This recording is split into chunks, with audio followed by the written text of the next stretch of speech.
சமூகம் நமக்கு என்ன கத்து கொடுத்துட்டு இருக்கு தெரியுமா? யாரையும் நம்பாத. அவனை பார்த்தா நல்லவன் மாதிரி இல்லடா. அம்மா அம்மா, உங்க கோவம் எல்லாம் புரியுதுமா. உங்க அளவுக்கு எங்க எல்லாருக்கும் ஆத்திரம் வருதுதான். ஆனா அத டக்குன்னு காட்ட போய் இந்த சூர்யா டென்ஷன் ஆகி ஏட்டிக்கு போட்டியா ஏதாவது பண்ணிடுவானோன்னு சொல்லிதான் நாங்க எல்லாரும் யோசிக்கிறோம். அதனால அம்மா, அதனால நம்ம ரிசார்ட் அங்க இங்கன்னு எங்கேயும் போய் அலைய வேண்டாமா, இங்கேயே இருப்போம். இந்த நேரத்துல நாமளும் அங்க கிளம்பி போயிட்டா அந்த சூர்யா சொன்ன மாதிரி நம்ம பயந்துட்டு போன மாதிரி ஆயிடும். அப்புறம் அவன் நம்மள இன்னும் ரொம்ப கேவலமா பாப்பான். எல்லாத்தையும் விட முக்கியமா நம்மள டென்ஷன் ஏத்தி வெளியில அனுப்பி விடணுங்கிறது தான் அவனோட எண்ணமே. அதுக்கு நாமளே எதுக்குமா இறையாகணும்? ஏய், முதல்ல வாய் மூடுறி. சும்மா பேசிக்கிட்டே இருக்காத. ஏதாவது அறிவு இருக்கா? அந்த அந்த வேலைக்காரி இந்த வீட்டுக்கு வந்து எத்தனை நாள் ஆச்சு? நான் என்னமோ அவளை வீட்டை விட்டு அனுப்பிடுவேன்னு பெருசா பேசுனேன். இப்ப என்ன ஆச்சு? ஏதாவது பண்ண முடிஞ்சதா? பண்ணீங்களா? நம்ம பக்கம் நிரூபிட்டேன். சொல்லு. சும்மா மூஞ்ச பாக்குற, பதில் இல்லல. இல்ல, ஒண்ணுக்கு இங்க 3 பேர் தண்டமா இந்த வீட்டுல சுத்திட்டு இருக்கீங்க. உருப்படியா ஒரு காரியம் அந்த வேலைக்காரிய வீட்டை விட்டு அனுப்ப முடியல. பெருசா நீ என்ன கிழிக்க போற? ஐயோ, வாய் மட்டும் நல்லா நீளமா பேச மட்டும் இருக்கு இல்ல? ஐயோ, அம்மா அம்மா அம்மா, என்னம்மா நீங்க? நாங்க என்னமோ சும்மா இருக்கிற மாதிரியே பேசிட்டு இருக்கீங்க. நாங்களும் என்னென்னமோ செஞ்சுதாமா பாக்குறோம். அது எல்லாத்துக்கும் நந்தி மாதிரி அந்த சூரிய குறுக்க வந்து நிக்கிறாமா.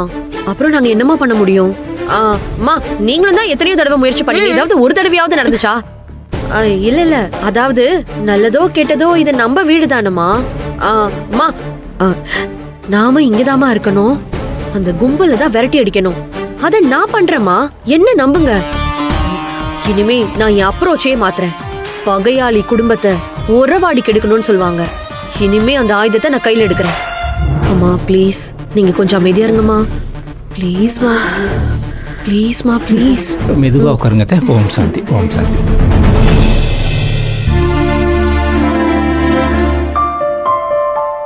சூர்யா, ஒரு நிமிஷம். உங்ககிட்ட ஒரு விஷயம் சொல்லணும்னு நினைச்சுக்கிட்டே இருந்தேன். காலம் எல்லாத்தையும் மாத்தும்னு சொல்லுவாங்க. அது எவ்வளவு உண்மை இல்ல? போன வருஷம் இந்த நேரத்துக்கு நந்தினி அப்பதான் புதுசா கல்யாணம் ஆகி நம்ம வீட்டுக்கு வந்திருந்தா. நீ எவ்வளவு பெருசா கண்டுக்கவே இல்லை. அவளும் பிடிமானமே இல்லாம தான் இங்கே இருந்தா. எப்படா இங்கிருந்து போவோங்கிறது மட்டும்தான் அவளோட எண்ணமாவே இருந்துச்சு. கரெக்ட் தான் டாடி. நந்தினுடைய அப்பா தங்கச்சி எல்லாரும் இதே மாதிரி இங்க வந்திருந்தப்போ சுந்தரவள்ளி நம்ம பேசி திட்டி அவங்கள அசிங்கப்படுத்தி அவங்களும் பாதியில கிளம்பி ஊருக்கு போயிட்டாங்க. இந்த ஒரு வருஷத்துல உங்க அம்மா கொஞ்சம் கூட மாறவே இல்லை. உன் அக்கா தங்கச்சியும் மாறல. ஆனா நீயும் நந்தினியும் நிறையவே மாறிட்டீங்க. மனசுல பட்ட காயத்துக்கு மருந்து போடுற மாதிரி அவருடைய மொத்த குடும்பத்தையும் வர வச்சு அவங்களுக்கு என்னென்ன மரியாதை செய்யணுமோ எல்லாத்தையும் செஞ்சுட்டேன்.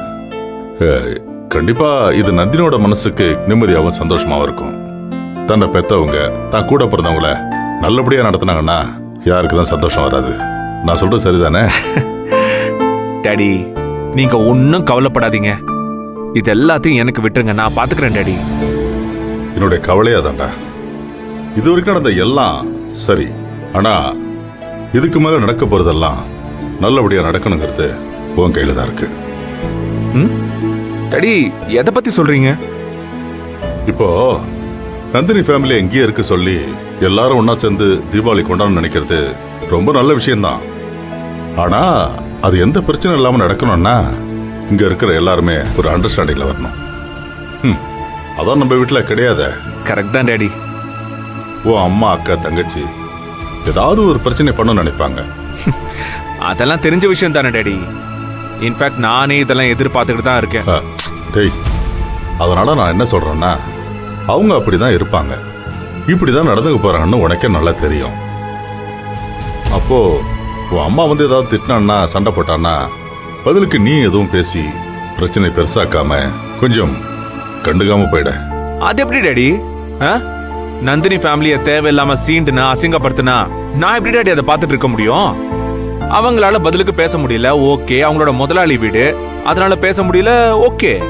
அப்போ நான் தானே அவங்களுக்காக பேசணும். டேய், அதெல்லாம் சரிதான்டா. யாரு இல்லைன்னு சொல்ல போறா? உன்னோட சப்போர்ட் இல்லாம அவங்களால ஒரு நிமிஷம் கூட இந்த வீட்டுல இருக்க முடியாது. அதெல்லாம் எனக்கும் புரியுதுடா. ஆனா இது ஒரு சாதாரண நாள் கிடையாதுல்ல, ரொம்ப விசேஷமான நாள், தீபாவளி வேற. இந்த நேரத்துல குடும்பத்துக்குள்ள கச்சமச்சான்னு சண்டை சச்சரவு வேணாம்ல. அப்போ அவங்க பேசினா நான் அமைதியா போகணும்னு சொல்ல வரீங்களா டாடி? டேய், பேசாம இருக்கிறதுக்கு என்ன பண்ணணுமோ அதை நான் பாத்துக்கிறேன்டா. அதே மீறி ஏதாவது ஒண்ணு நடந்துச்சுன்னா நீ கொஞ்சம் அனுசரிச்சு போ. உன் கவனம் எல்லாமே நந்தினி குடும்பத்தை எப்படி சந்தோஷமா தீபாவளி எல்லாம் கொண்டாடிட்டு அவங்களை எப்படி அனுப்பி வைக்கிறதுல மட்டும்தான் இருக்கணும். ஆ? நீ அதை மட்டும் கவனி. எல்லாம் உன் கையில தாண்டா இருக்கு. அதெல்லாம் நான் பாத்துக்கிறேன் dot, you don't worry. Okay, நான் ரூமுக்கு போறேன். ஐயோ நந்தினி, ஐயோ நந்தினி, உன் அப்பா இருக்காரு, என்ன பண்ணாலும் சூப்பரா தான் இருக்கும். என்ன கிஃப்ட், என்ன கிஃப்ட், ஆஹா சூப்பரா இருக்கு, எப்படி ஜொலிக்குது. சூப்பர் நந்தினி, லவ் யூ தங்கம். ஐயோ ஐயோ ஐயோ சூப்பர். நெல்லுங்க. என்ன சுந்தரம், இந்த வீட்ல என்னதான் நடக்குது? எல்லாத்தையும் வேடிக்கை தான் பார்த்துட்டு இருப்பீங்களா? அந்த தோட்டக்கார குடும்பம் இங்க சீர் கொடுக்க வரேன்னு சொல்லும் போதே எனக்கு பிடிக்கல. ஆனா அப்பாவும் புள்ளையும் சேர்ந்து வர வச்சுட்டீங்க. நானும் பல்ல கடிச்சிட்டு வேடிக்கை பார்த்தேன். ஆனா இப்போ அவங்கள தீபாவளியை முடிச்சிட்டு தான் போவான்னு சொல்லிட்டு இருக்கா, அதையும் வேடிக்கை பார்த்துட்டு இருக்கீங்க. அது நீ தேவையில்லாம வாய் விட்டதுனாலதான் அவன் ஏட்டிக்கு பட்டி அவங்களை இருக்க சொல்லிட்டான். ஆமா ஆமா, இல்லனா மட்டும் உங்க பையன் தங்கம்மாவா இருக்க போறான். இப்ப என்ன பிரச்சனை சொல்லு சுந்தரவள்ளி. எல்லாமே பிரச்சனையா தான் இருக்கு. ஒட்டகச்சிவிங்கி கூடாரத்துக்குள்ள நுழைஞ்ச மாதிரி முதல்ல கிச்சனுக்குள்ள நுழைஞ்சாங்க, அப்புறம் பூஜை ரூம், இப்ப டைனிங் டேபிள்.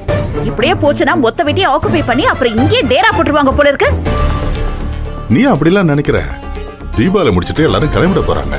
புரிஞ்சுக்காம பேசுறீங்க. இதெல்லாம் பார்த்துட்டு என்னால சும்மா இருக்க முடியலங்க. என்ன நினைச்சிட்டு இருக்காங்க? வேலைக்காரங்க தானே, ஒரு முதலாளி வீடுன்னு கொஞ்சமாச்சும் பயம் வேணா? அவங்க பாட்டுக்கு இஷ்டத்துக்கு வீட்ல எல்லா இடத்துக்கும் போயிட்டு இருக்காங்க. எங்க இவங்க நமக்கு சமமா இந்த வீட்டுக்குள்ள இருக்கிற அளவுக்கு அவங்களுக்கு லெவல் பெருசாயிடுச்சா, இல்ல அவங்க லெவலுக்கு நாம தான் குறைஞ்சு போயிட்டோமா? உன் பிரச்சனையே தான். எத்தனை தடவை சொன்னாலும் உனக்கு புரியவே மாட்டேங்குது. இப்போ நீ அவங்கள வேலைக்காரங்கள தான் பார்த்துட்டு இருக்க. ஆனா சூர்யா அவங்கள தன்னோட குடும்பமா, தன்னோட உறவுக்காரங்களா பார்க்க ஆரம்பிச்சிட்டான். நந்தினி தன்னோட மனைவி, அவ குடும்பம் தான் குடும்பம்னு நினைக்க ஆரம்பிச்சிட்டான். அந்த எண்ணம் அவன் மனசுக்குள்ள மனப்பூர்வமா வந்துருச்சு. அது தானா வரல, நீங்க வர வச்சது. அப்படியே கூட வச்சுக்க, அதுல என்ன தப்பு இருக்கு? அவன் பொண்டாட்டி, அவன் மாமனார் குடும்பம் அந்த எண்ணத்தோட இருக்கிறதுல என்ன தப்புங்கிற? ஐயோ, முதல்ல அந்த வார்த்தையை சொல்றத நிறுத்துறீங்களா? எனக்கு கடுப்பேறுது. புரியுது சுந்தரவள்ளி, ஆனா இதான உண்மை. அதை யாரால மாத்த முடியும்? அவன் பாட்டு அவன் நினைக்கிறத பண்ணிட்டு போட்டுமே. வீட்டுக்கு வந்தவங்களுக்கு மரியாதை செஞ்சு அனுப்பணும்னு நினைக்கிறான், அதை பண்ணட்டுமே. என்ன ஒரு 2-3 நாளைக்கு தானே, இதான் கொஞ்சம் அட்ஜஸ்ட் பண்ணிக்க. அட்ஜஸ்ட் பண்ணிட்டு போறதுக்கு அவங்க யாரு? அந்த மூஞ்செல்லாம் பார்த்தாலே எனக்கு கடுப்பேறுது. இங்க பாருங்க, இது நடக்கிற மாதிரி தெரியல. விடுங்க, என்ன வேணா ஆடிட்டு போட்டும். அந்த கொஞ்ச நாளைக்கு நான் எங்கேயாவது ரெசார்ட்ல போய் தங்கிக்கிறேன்.